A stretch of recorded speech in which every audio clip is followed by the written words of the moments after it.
جب کوئی بات سچے دل اور سچی نیت سے کہتا ہے تو اللہ پاک اس کو پذیرائی عطا فرماتا ہے۔ اس طرح عمران خان نے کہا کہ ہم کوئی آپ کے غلام ہیں، یعنی انہوں نے یہودی طاقتوں کو للکارتے ہوئے کہا کہ ہم کوئی آپ کے غلام ہیں۔ اس جملے کو اتنی پذیرائی ملی کہ پوری پاکستانی قوم نے یہ کہنا شروع کر دیا کہ ہم کوئی آپ کے غلام ہیں۔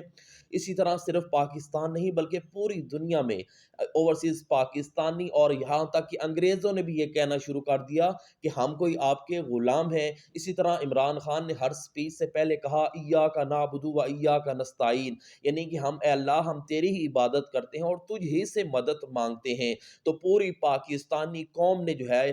کہا کہ ایاک نعبد و ایاک نستعین، اور اپنی گاڑیوں کے پیچھے جو ہے وہ لکھوا لیا ایاک نعبد و ایاک نستعین۔ صرف پاکستان میں نہیں بلکہ انٹرنیشنلی آپ کسی بھی ملک میں چلے جائیں، وہاں پر جو ہے وہ پاکستانی بستا ہے تو اس نے اپنی گاڑی کے پیچھے جو ہے وہ لکھا ہوتا ہے کہ ایاک نعبد و ایاک نستعین۔ تو عمران خان کی آواز کو اللہ پاک نے وہ پذیرائی عطا فرمائی